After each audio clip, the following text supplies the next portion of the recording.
بسم الله الرحمن الرحيم.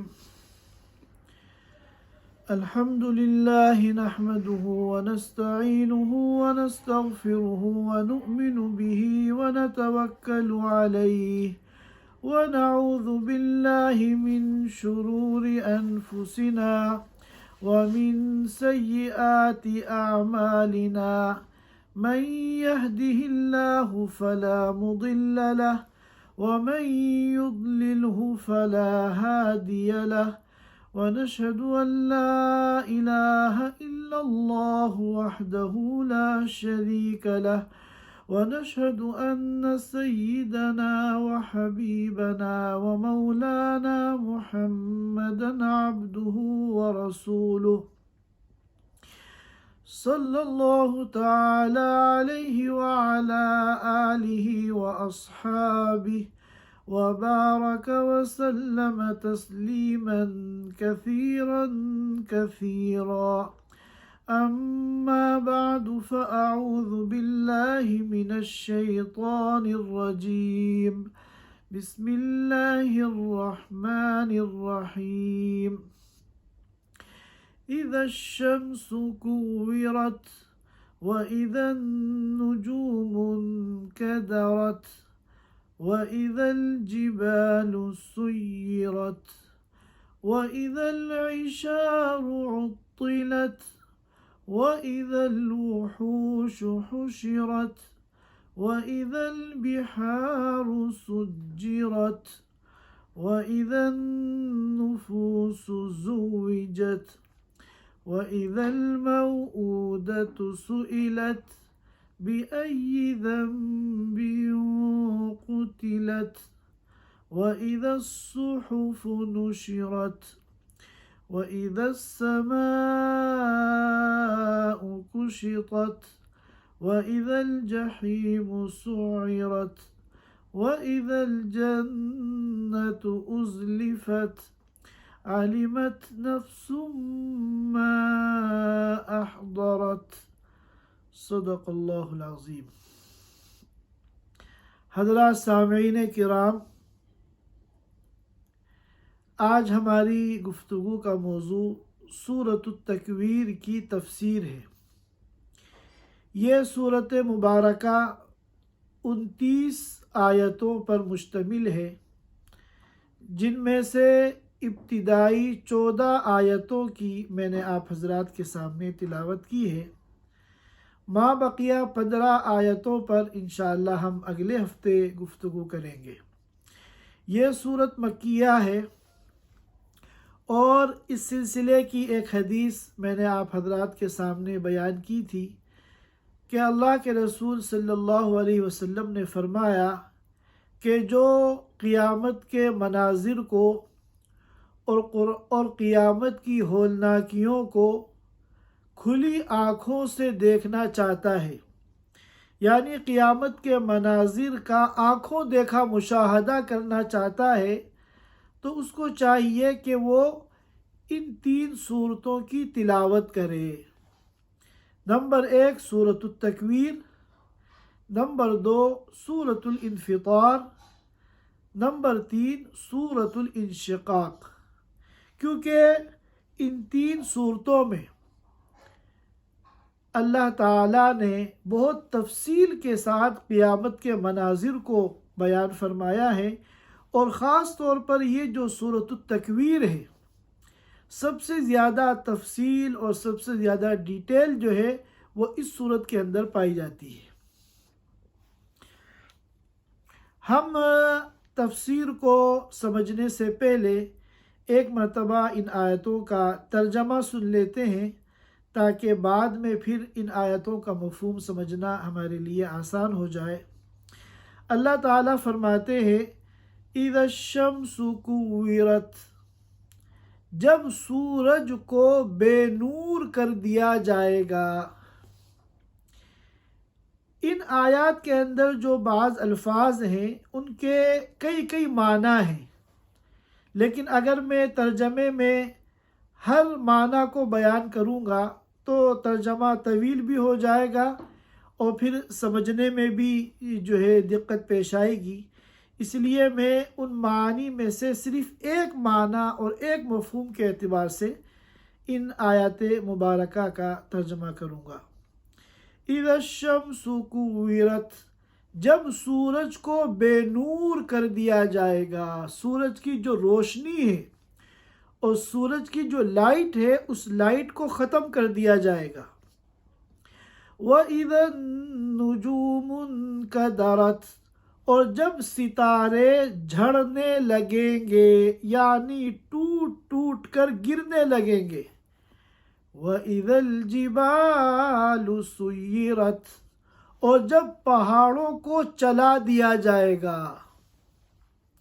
آج کل تو دنیا کے سارے پہاڑ میخ یعنی کیل کی طرح اپنی جگہ ٹھکے ہوئے ہیں، لیکن قیامت کے دن یہ پہاڑ جس طرح آج گاڑیاں چلتی ہیں اس طرح یہ پہاڑ ادھر سے ادھر چلیں گے۔ وَإِذَا الْجِبَالُ سُيِّرَتْ، اور جب پہاڑوں کو چلا دیا جائے گا۔ وَإِذَا الْعِشَارُ عُطِّلَتْ، اور جب 10 ماہ کی 10 مہینے کی حاملہ اونٹنی کو بیکار چھوڑ دیا جائے گا۔ وَإِذَا الْعِشَارُ عُطِّلَتْ، جب 10 مہینے کی حاملہ اونٹنی کو بیکار چھوڑ دیا جائے گا۔ وَإِذَا الْوُحُوشُ حُشِرَتْ، اور جب جانور جمع کر دیے جائیں گے۔ وَإِذَا الْبِحَارُ سُجِّرَتْ، اور جب سمندروں کو جھونکا دیا جائے گا، سمندروں کو آگ بنا دیا جائے گا۔ وَإِذَا النُّفُوسُ زُوِّجَتْ، اور جب انسانوں کو جوڑا جوڑا بنا دیا جائے گا، انسانوں کو جوڑ دیا جائے گا یعنی ان کو گروہوں میں تقسیم کر دیا جائے گا۔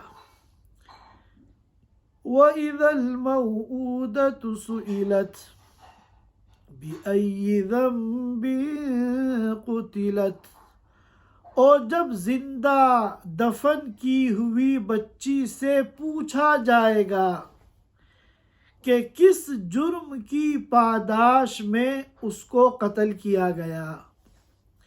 وَإِذَا الْمَوْءُودَةُ سُئِلَتْ بِأَيِّ ذَنبٍ قُتِلَتْ، اور جب زندہ دفن کی ہوئی بچی سے سوال کیا جائے گا بِأَيِّ ذَنبٍ، کس گناہ کی وجہ سے قُتِلَت، اس کو قتل کر دیا گیا۔ وَإِذَا الصُّحُفُ نُشِرَتْ، اور جب نامہ اعمال کھول دیے جائیں گے۔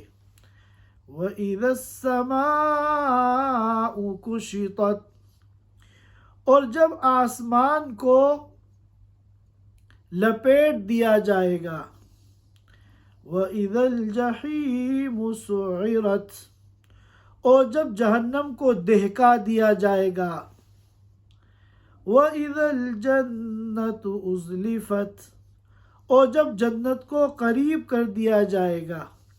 عَلِمَتْ نَفْسٌ مَّا أَحْضَرَتْ، جب یہ سب واقعات پیش آ جائیں گے تو کیا ہوگا؟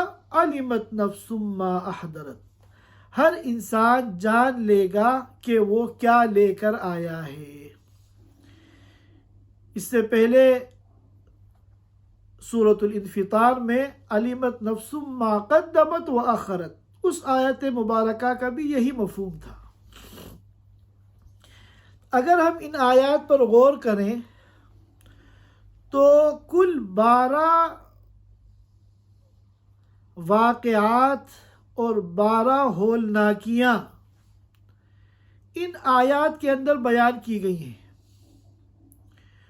اور جیسا کہ آپ حضرات جانتے ہیں کہ فرشتوں میں سے حضرت اسرافیل علیہ السلام، اللہ تعالیٰ نے ان کو سور پھونکنے کا حکم دیا ہے، چنانچہ یہ بانسری کو لے کر سور کو اپنے ہاتھ میں لے کر بالکل تیار بیٹھے ہیں، اللہ کے حکم کے منتظر ہیں۔ جس وقت اللہ کا ان کو حکم ہوگا تو یہ سور پھونکیں گے،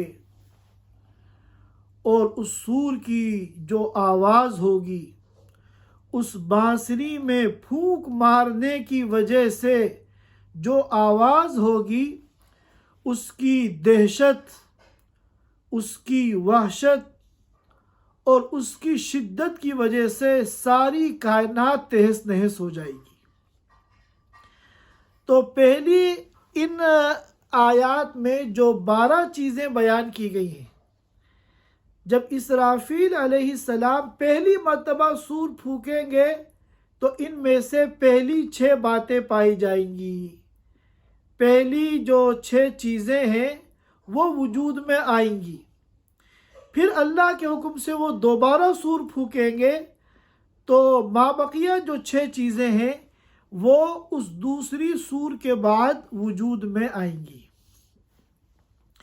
تو جب پہلی مرتبہ سور پھونکیں گے اللہ کے حکم سے تو اس کائنات کے اندر کیا تبدیلیاں آئیں گی، کیا تغیرات آئیں گے، کیا حوادث پیش آئیں گے، پہلے ان کو بیان فرما رہے ہیں۔ اِذَا الشَّمْسُ كُوِّرَتْ، جب آسمان کو جب سورج کو بے نور کر دیا جائے گا۔ کَوَّرَ یُکَوِّرُ، تکویر کے معنی آتے ہیں، کئی معنی آتے ہیں۔ ایک معنی آتے ہیں لپیٹنا، چنانچہ کور الامامہ کہتے ہیں، جو امامے کی لپیٹ ہوتی ہے اسے کور الامامہ کہتے ہیں، کور الامامہ۔ اور کور یکور کے معنی پھینکنے کے بھی آتے ہیں، چنانچہ کرتن عربی میں جو بول کو کہتے ہیں وہ اسی سے ماخوذ ہے، کیونکہ بول کو پھینکا جاتا ہے۔ چنانچہ کرۃ القدم کہتے ہیں فٹ بال کو، کرۃ السلہ کہتے ہیں باسکٹ بال کو۔ تو کور یکور کے ایک معنی آتے ہیں پھینکنا، اور اسی سے یہ گیند اور بال ماخوذ ہے، جس کو عربی میں ہم کرہ کہتے ہیں۔ اور تیسرے معنی آتے ہیں بے نور ہونا، یعنی سورج کے اندر اللہ تعالیٰ نے جو روشنی رکھی ہے، جو لائٹ رکھی ہے، اس لائٹ اور روشنی کا ختم ہو جانا۔ یہ قرآن پاک کا اعجاز ہے کہ قرآن بعض مرتبہ ایسا لفظ استعمال کرتا ہے جس کے کئی معنی ہوتے ہیں، اور ہر معنی کا مراد لینا صحیح ہوتا ہے۔ چنانچہ سورج بے نور ہو جائے گا، یہ بات بھی صحیح ہے۔ جب پہلی سور پھونکیں گے اسرافیل علیہ السلام تو سورج بے نور بھی ہو جائے گا۔ اسی طرح سورج کو جو ہے لپیٹ دیا جائے گا، اور اسی طرح سورج کو پھینک دیا جائے گا۔ چنانچہ امام بخاری نے ایک روایت نقل کی ہے حضرت ابو ہریرہ رضی اللہ تعالیٰ عنہ کی، کہ اللہ کے رسول صلی اللہ علیہ وسلم نے فرمایا کہ جب قیامت آئے گی تو چاند اور سورج کو لپیٹ کر سمندر میں پھینک دیا جائے گا۔ اور پھر بعد مفسرین نے تفصیل بیان کی کہ جب سورج کو اور چاند کو لپیٹ کر سمندر میں پھینک دیا جائے گا تو پھر ایک تیز ہوا چلے گی، اور اس تیز ہوا کی وجہ سے یہ سمندر میں جو ہے آگ لگ جائے گی، اور سارا سمندر جو ہے وہ آگ بن جائے گا، اور پھر یہی آگ جو ہے جہنم کا حصہ بن جائے گی۔ تو جیسا کہ روایتوں میں آتا ہے کہ چاند اور سورج کو بھی جہنم میں ڈالا جائے گا، کیونکہ اللہ نے وعدہ کیا تھا اِنَّكُمْ وَمَا تَعْبُدُونَ مِن دُونِ اللَّهِ حَسَبُ جہنم، کہ اے کافروں، تم لوگوں کو اور جن کی تم عبادت کرتے ہو، چنانچہ دنیا میں غیر اللہ کی عبادت کرنے والے ایسے بھی ہیں جو چاند سورج کی عبادت کرتے ہیں، ان کو بھی جو ہے تمہارے ساتھ جہنم میں ڈالا جائے گا. حسب جہنم، تم لوگوں کو اور تمہارے معبودوں کو جہنم کا ایندھن بنا دیا جائے گا.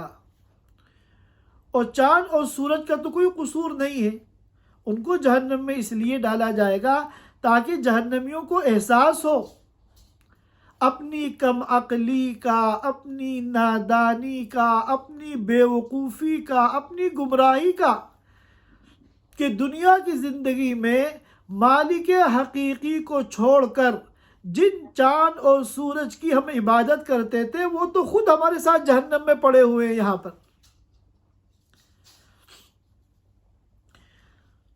تو اذا الشمس کوورت، سورج کو بے نور کر دیا جائے گا اور لپیٹ کر سمندر میں پھینک دیا جائے گا. سارے معنی یہاں مراد ہو سکتے ہیں. وَإِذَا النُّجُومُ انْكَدَرَتْ، اور ستارے جھڑنے لگیں گے. جب سور پھونکیں گے اسرافیل علیہ السلام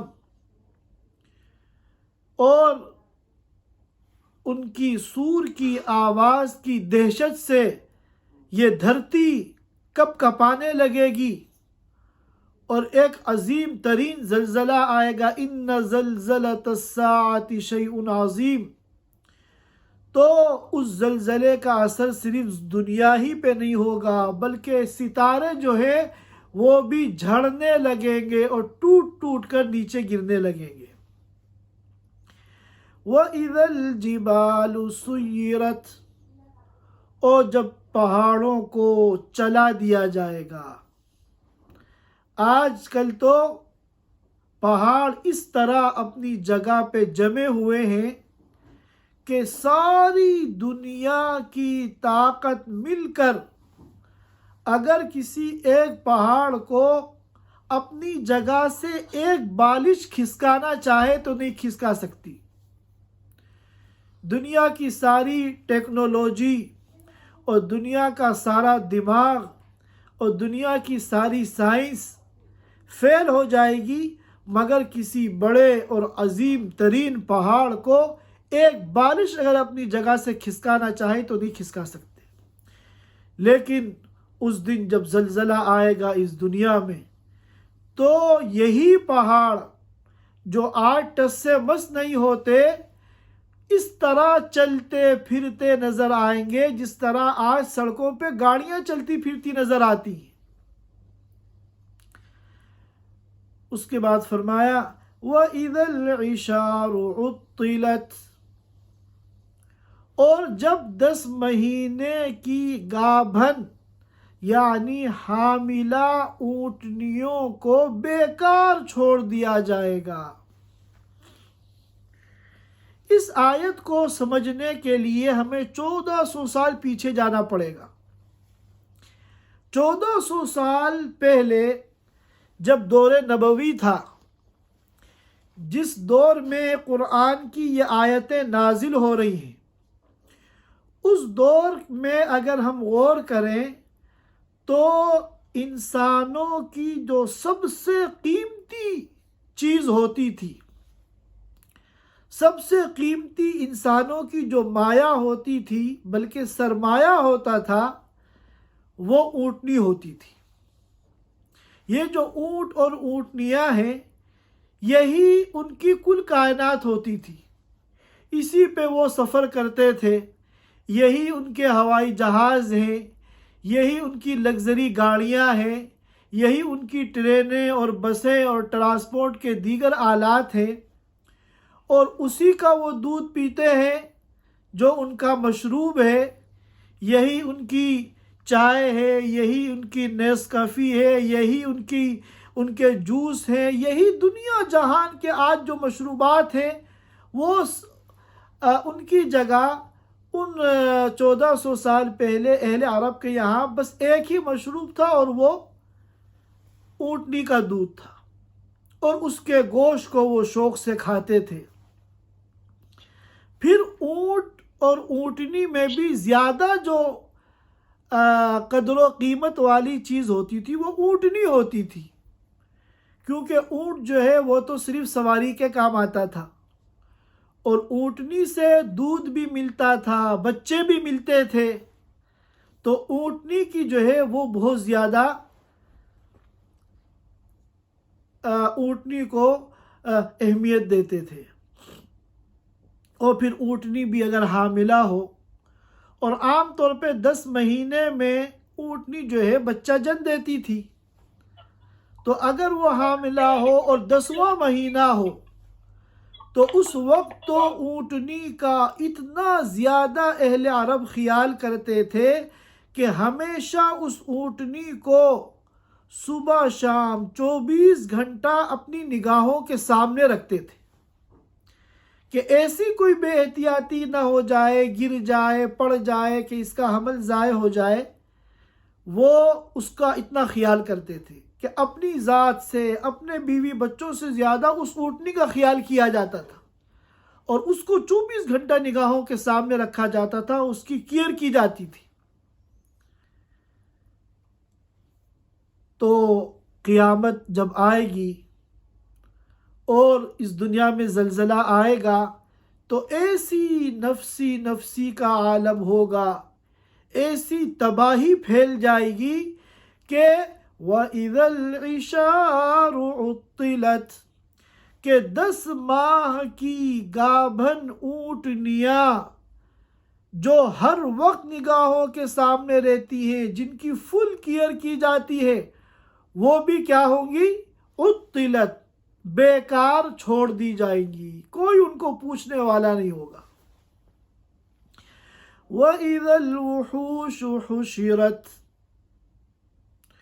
اور جب وحوش کہتے ہیں جنگلی جانوروں کو، اور بعض مفسرین نے کہا کہ یہاں مراد مطلقاً جانور ہیں۔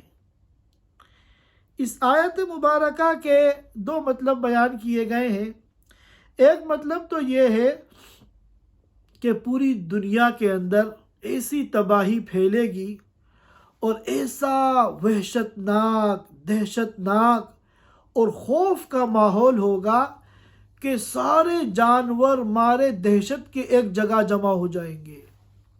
حالانکہ ہم دیکھتے ہیں دنیا میں بعض جانور ایسے ہیں جو دوسرے جانوروں کو غذا بناتے ہیں، دور سے بھی اگر نگاہ پڑ جائے تو وہ ان پر حملہ کر کے انہیں کھا جاتے ہیں۔ لیکن اس وقت جب وحشت ایسی قائم ہوگی کہ ہر قسم کے جانور ایک جمع ہو جائیں گے اور ایک دوسرے کو کوئی چھیڑے گا نہیں۔ بکری کے برابر میں بھیڑیا کھڑا ہے، شیر کے برابر میں ہرن کھڑا ہے۔ عام حالات میں تو بھیڑیا بکری کو دیکھتے ہی چیر پھاڑ دیتا ہے، کھا لیتا ہے۔ شیر جو ہے ہرن کو دیکھتے ہی اس کو چیر پھاڑ کے کھانے کی کوشش کرتا ہے۔ لیکن اس وقت جانور بھی ایسے دہشت کے اندر ہوں گے کہ کسی کو یہ احساس نہیں ہوگا کہ میرے دائیں اور بائیں کون ہے۔ وَإِذَا الْوُحُوشُ حُشِرَتْ، سارے جانور ایک جگہ جمع ہو جائیں گے، اور ڈر اور خوف ایسا ہوگا کہ ہر ایک بھول جائے گا کہ میرے شیر بھول جائے گا کہ میرے برابر میں ہرن ہے جو کہ میری محبوب غذا ہے، بھیڑیا بھول جائے گا کہ میرے برابر میں بکری کھڑی ہے۔ اور ایک مطلب یہ بیان کیا گیا کہ ان تمام جانوروں کو جمع کیا جائے گا، جس طرح انسانوں کا حشر ہوگا اور سارے انسانوں کو جمع کیا جائے گا میدان حشر میں، اسی طرح تمام جانوروں کو بھی جمع کیا جائے گا، یہاں تک کہ مکھی کو بھی جمع کیا جائے گا، اور پھر ان جانوروں نے آپس میں جو ایک دوسرے پہ ظلم کیے ہیں اس کا بدلہ دیا جائے گا۔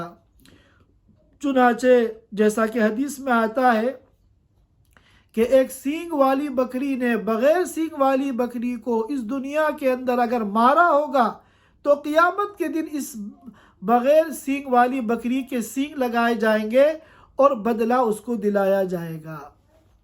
پھر جب ان جانوروں کے آپس کے بدلے دلا دیے جائیں گے تو پھر ان کو حکم دیا جائے گا مرنے کا، چنانچہ یہ سب مر جائیں گے اور مٹی ہو جائیں گے، کیونکہ یہ مکلف مخلوق نہیں ہے۔ ان کو اب جنت اور جہنم والی جو زندگی ہے اس میں ان کو جانا نہیں ہے۔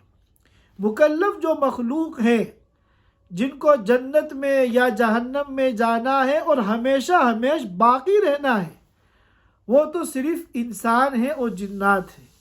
وَمَا خَلَقْتُ الْجِنَّ وَالْإِنسَ إِلَّا لِيَعْبُدُونَ، چنانچہ تمام جانوروں کو جمع کیا جائے گا، وَإِذَا الْوُحُوشُ حُشِرَتْ، اور پھر ان کو جو ہے آپس میں حساب کتاب ان کا پورا کر کے ان کو جو ہے مٹی بنا دیا جائے گا۔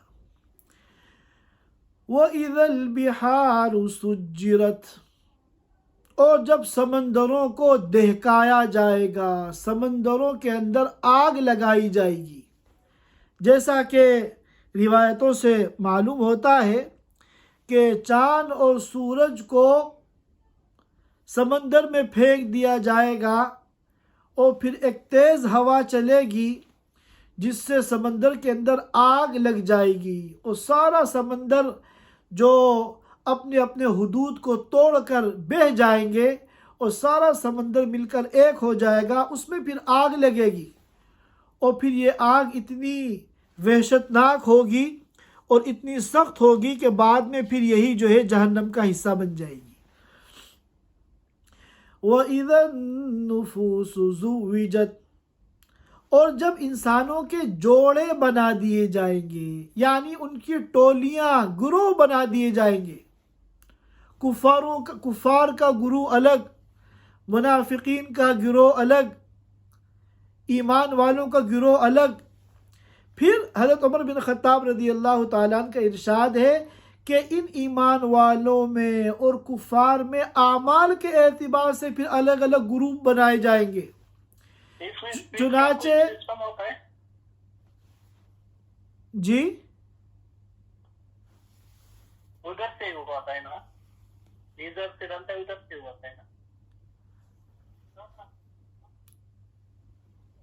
چنانچہ پھر ایمان والوں میں جو نمازی ہیں، نمازیوں کا گروپ الگ ہوگا، جو روزے کا جن کو خاص شوق تھا، روزے داروں کا الگ گروپ ہوگا، اسی طرح جن کو اللہ کے راستے میں خرچ کرنے کا شوق تھا، انفاق فی سبیل اللہ کا اہتمام کرتے تھے، ان کا گروپ الگ ہوگا، اور اسی طرح جو مجاہدین ہیں ان کا گروپ الگ ہوگا،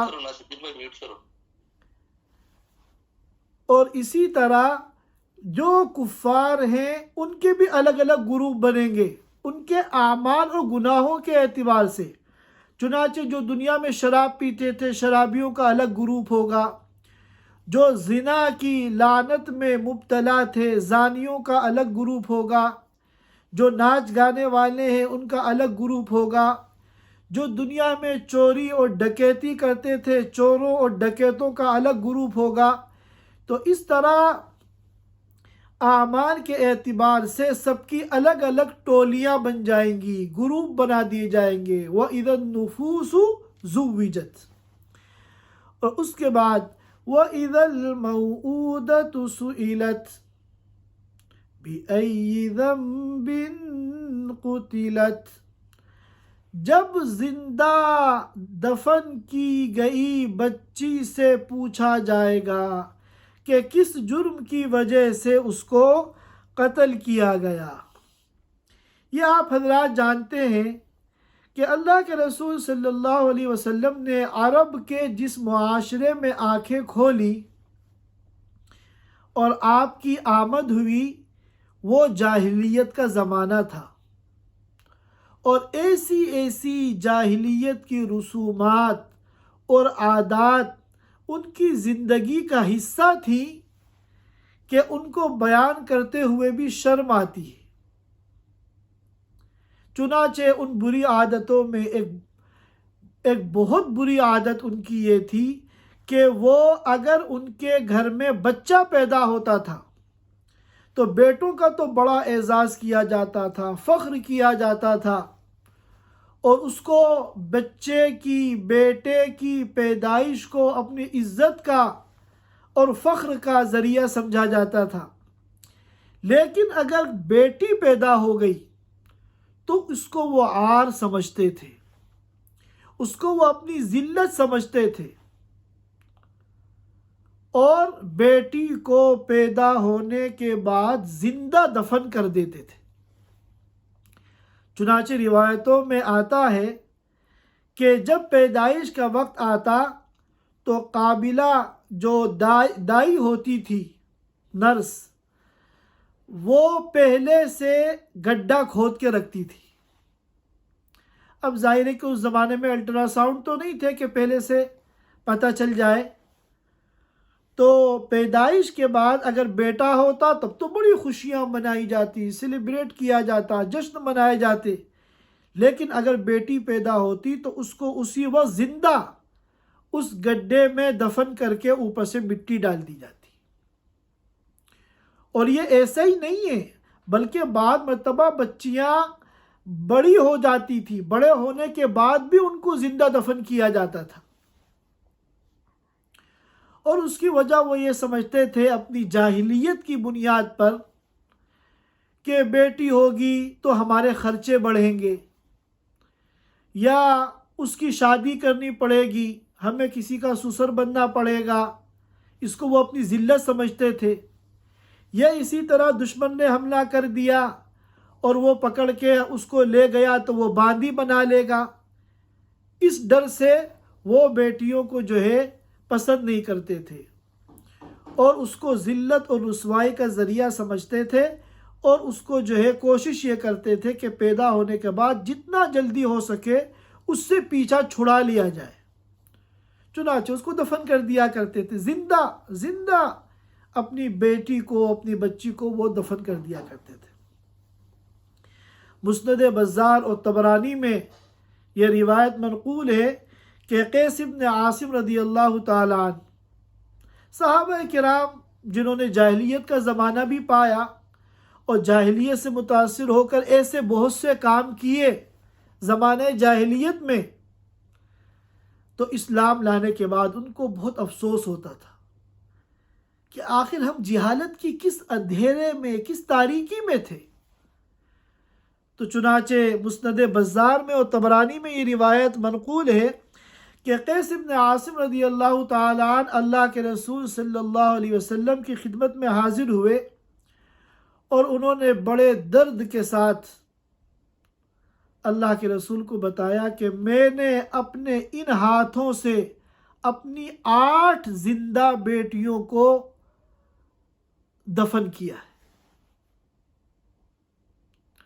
اے اللہ کے رسول، میرے اس گناہ کا، اگرچہ وہ اسلام سے پہلے کا گناہ ہے، اس وقت اسلام نہیں آیا تھا، نبی نہیں آیا تھا، ہدایت ہمیں نہیں ملی تھی، لیکن اس گناہ کو سوچ سوچ کر مجھے غم ہوتا ہے، بتائیے اس کی کیا تلافی ہو۔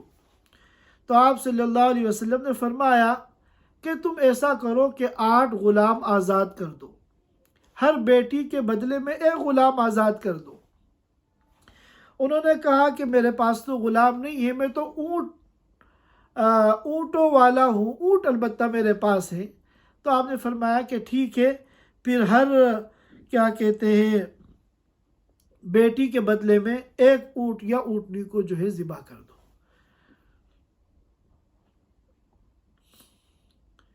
اس کے بعد فرمایا وَإِذَا الصُّحُفُ نُشِرَتْ۔ یہاں پر رک کر ایک مسئلہ ہمیں سمجھ لینا چاہیے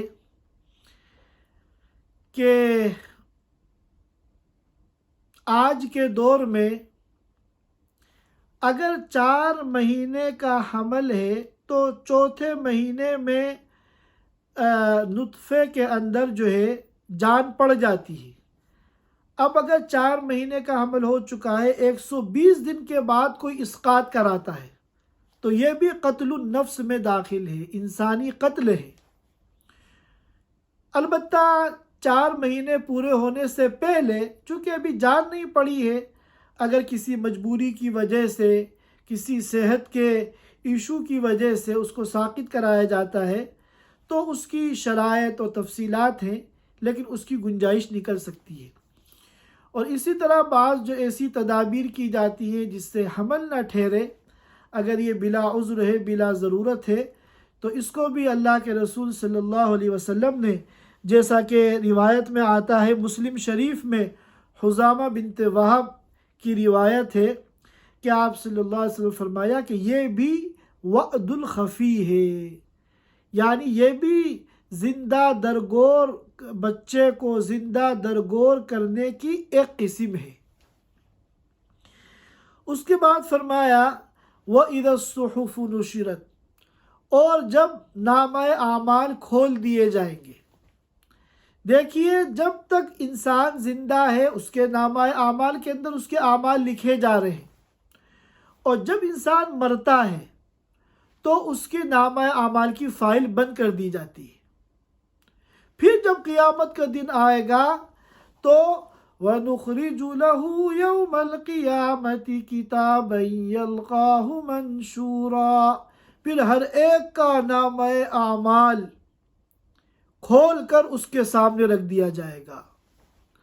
اب جب وہ اس کو پڑھے گا تو حیران رہ جائے گا، انسان کہے گا ما لِهَذَا الْكِتَابِ لا يغادر صغیرة ولا کبیرة الا احصاها، کہ یہ کیسی فائل ہے، یہ کیسا نامہ اعمال ہے کہ چھوٹی سے چھوٹی کوئی بات بھی اس میں چھٹی نہیں ہے، ہر چیز اس کے اندر موجود ہے۔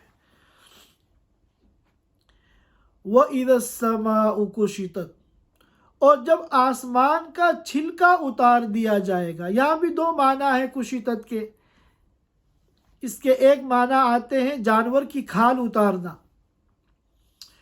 اور ایک معنی اس کے آتے ہیں لپیٹنا۔ دونوں معنی یہاں مراد ہو سکتے ہیں۔ آسمان کو لپیٹ بھی دیا جائے گا، یوم نطوی السماء کطی السجل للکتب، قرآن کہتا ہے کہ جس دن کے آسمان کو ہم لپیٹ دیں گے جس طرح فائل کو، کاغذات کی فائل کو لپیٹ دیا جاتا ہے، اور پھر عالم بالا کا سب کچھ نظر آنے لگے گا۔ اور ایک ترجمہ ہے کہ کھال اتارنا، یعنی اس کا چھلکا اتارنا، گویا کہ آسمان ننگا ہو جائے گا۔ جیسے دنیا میں کسی چیز کو خوب ڈیکوریٹ کیا گیا ہے، زیب و زینت کی چیزیں اس میں جڑی گئی ہیں، تو اگر وہ ساری چیزیں اکھاڑ دی جائیں تو کہتے ہیں تم نے تو اس کو ننگا کر دیا۔ تو اسی طرح جب آسمان انا زینا السماء الدنیا بمصابیح، اللہ نے یہ ستارے اور چاند سورج جو فٹ کیے ہیں یہ آسمان کی زینت کے لیے ہیں۔ جب چاند اور سورج کو لپیٹ کر سمندر میں پھینک دیا جائے گا اور سارے ستارے جو رات میں آسمان پہ جگمگاتے ہیں جس سے خوبصورت منظر سامنے آتا ہے، وہ تمام ستارے بھی ٹوٹ ٹوٹ کر گر جائیں گے، تو گویا کہ آسمان جو ہے وہ ننگا ہو جائے گا۔ وَإِذَا الْجَحِيمُ سُعِّرَتْ، اور جب جہنم کو بھڑکایا جائے گا، اس کے اندر آگ لگائی جائے گی، جہنم کے اندر آگ لگائی جائے گی۔ ترمذی میں روایت ہے حضرت ابو ہریرہ رضی اللہ تعالیٰ عنہ کی کہ اللہ کے رسول صلی اللہ علیہ وسلم نے فرمایا کہ پہلے جہنم میں آگ لگائی جائے گی 1000 سال تک، 1000 سال تک وہ آگ دہکتی رہے گی اور بھڑکتی رہے گی، یہاں تک کہ اس کا رنگ ہو جائے گا لال، یہاں تک کہ اس کا رنگ لال ہو جائے گا۔ پھر اس کو 1000 سال تک مزید دہکایا جائے گا تو اس جہنم کی آگ کا رنگ ہو جائے گا پھر سفید۔ پھر 1000 سال تک اس میں آگ بھڑکائی جائے گی تو پھر اس کا رنگ ہو جائے گا کالا۔ چنانچہ آج جو جہنم کی آگ کا رنگ ہے وہ انتہائی کالا اور تاریک ہے۔ اور فرمایا اس کے بعد وَإِذَا الْجَنَّةُ أُزْلِفَتْ، اور جب جنت کو قریب کر دیا جائے گا۔ مفسرین کرام نے فرمایا ایسا نہیں ہے کہ جنت کو اپنی جگہ سے منتقل کر کے قریب کیا جائے گا، بلکہ جیسا کہ قرآن پاک میں دوسری صورت میں ہے وَأُزْلِفَتِ الْجَنَّةُ لِلْمُتَّقِينَ غَيْرَ بَعِيدٍ، جنت کو متقیوں کے قریب کر دیا جائے گا، یعنی متقی لوگوں کو جنت کے پاس لایا جائے گا۔ جب یہ ساری باتیں پائی جائیں گی تو علمت نفس ما احضرت، تو ہر انسان کو پتہ چل جائے گا کہ وہ کیا لے کر آیا ہے۔ اب اگر وہ اچھے اعمال لے کر آیا ہے تو وہ مستحق جنت ہوگا، اور اگر وہ اپنے نامہ اعمال کے اندر گناہوں کو، برے کاموں کو، معاصی کو، ذنوب کو لے کر آیا ہے تو پھر وہ مستحق جہنم ہوگا۔